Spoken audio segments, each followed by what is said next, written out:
Assalamualaikum warahmatullahi wabarakatuh. Salam jumpa, salam sejahtera untuk Anda semua, sahabat-sahabatku sekalian. Kembali saya menemui Anda dan saat ini saya dari Ummah Youtuber, tapi pemiliknya entah lagi kemana ini. Saya ditemani oleh Babe Lukman Har, tetangga dari Kiai Haji Abdurrahman Wahid di Ciganjur ya. Dan beliau ini banyak memiliki kisah-kisah terkait dengan Al-Maghfurlah Kiai Haji Abdurrahman Wahid. Oh, tampaknya sang pemilik baru datang itu.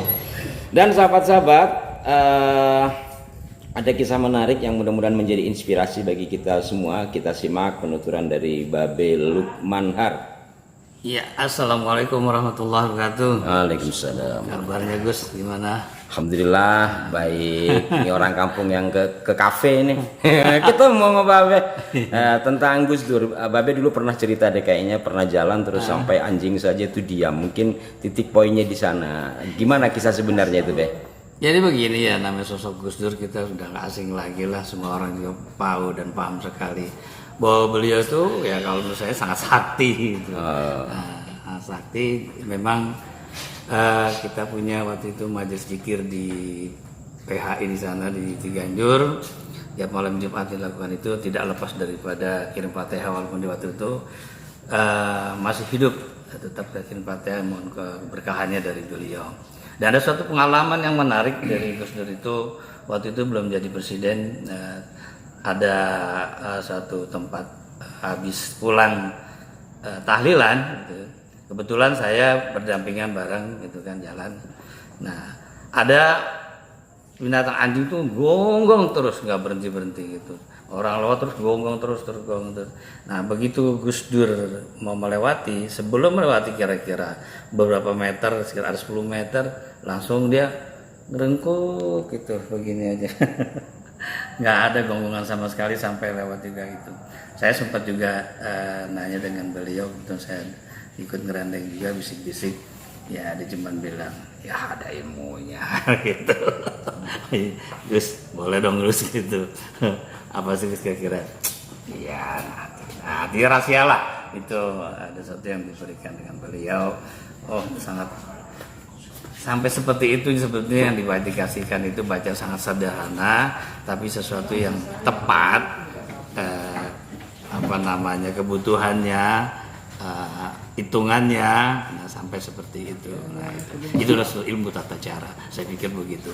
Dan ada juga pengalaman yang sangat menarik, waktu itu beliau sudah jadi presiden, artinya waktu itu rumahnya sedang dipugar habis, Direnovasi itu ya. Renovasi.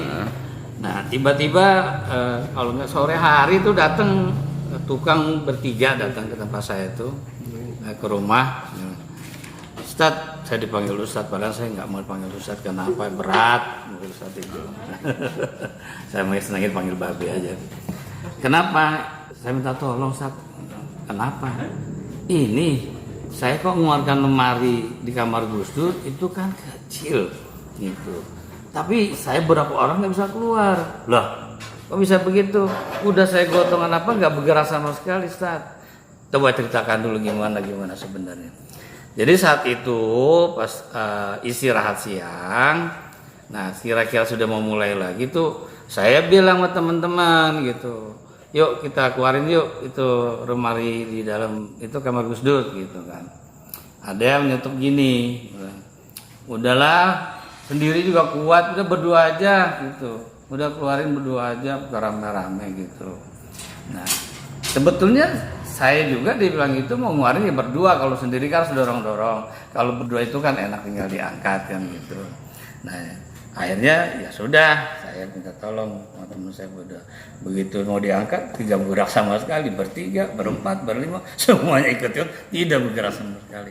Waduh, saya angkat tangan kalau itu bareng Gus Dur. Nah itu makanya bicaralah hati-hati, jangan meremehkan sesuatu yang ada itu. Namanya kalau saya dulu kan itu, saya bilang itu dia waliullah, saya bilang itu. Kalau saya menilai sudah waliullah, makanya kita bicara itu harus hati-hati gitu. Yang merasa diri kita itu menyamakan dengan yang lain.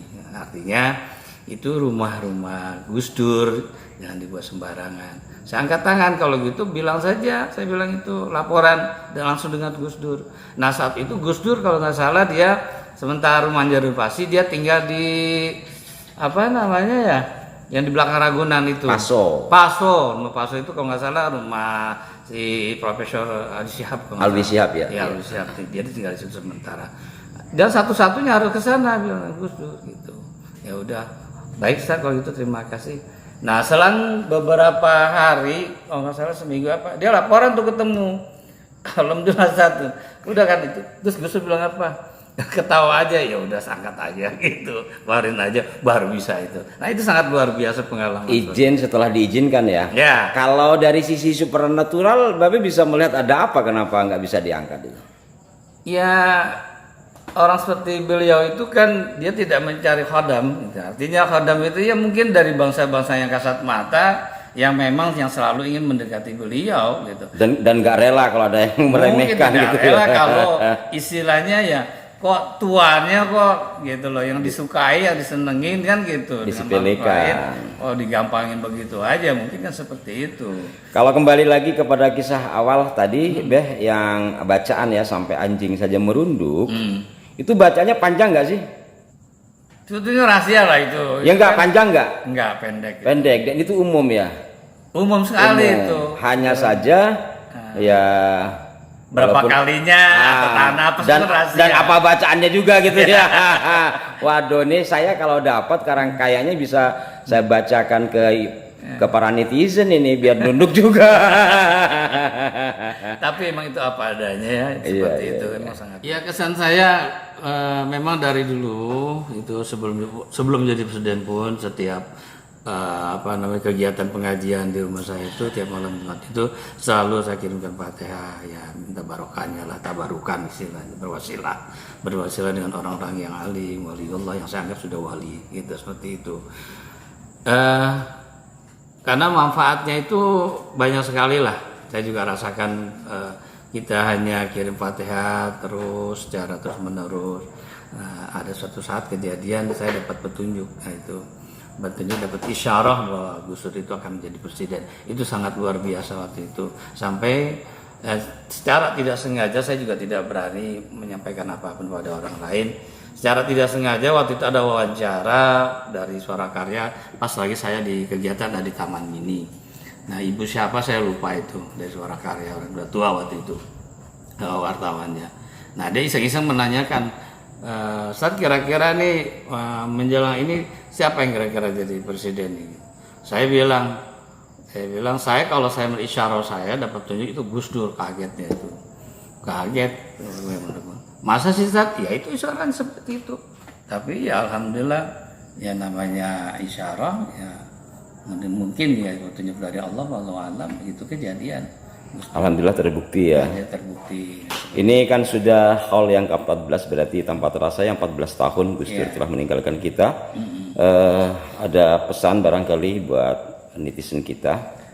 Ya saya pesan begini aja, yang khususnya untuk warga Ciganjur, kalau ada hal seperti ini, walaupun kita menyintai beliau, ya kita harus mengalah dari orang-orang yang datang dari jauh-jauh. Itu dari jauh-jauh yang datang berdesak-desakan, kadang-kadang ingin sekali memasuki tempat beliau.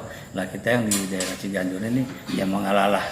Kita kan waktu itu juga masih hidup, mungkin sudah biasa ketemu ya, masuk situ. Dan hari-hari biasa juga bisa masuk masjid masuk. Beliau. Kebetulan juga ada masjid, sering ketemu. Nah gitu, kasihlah orang-orang dari luar kota untuk masuk ke dalam. Jauh-jauh sampai dari Lampung, Jawa Timur itu dia gitu. Biarlah mereka bisa masuk ke dalam, menikmati suasananya. Demikian para pemirsa sekalian, sekilas peristiwa yang dialami oleh Babe Lukman terkait dengan Kiai Abdurrahman Wahid. Semoga ini menjadi inspirasi bagi kita semua, dan mudah-mudahan kita semua juga bisa menjalankan hal-hal yang baik yang diteladankan oleh Gus Dur terhadap kita. Sampai jumpa. Wassalamualaikum warahmatullahi wabarakatuh.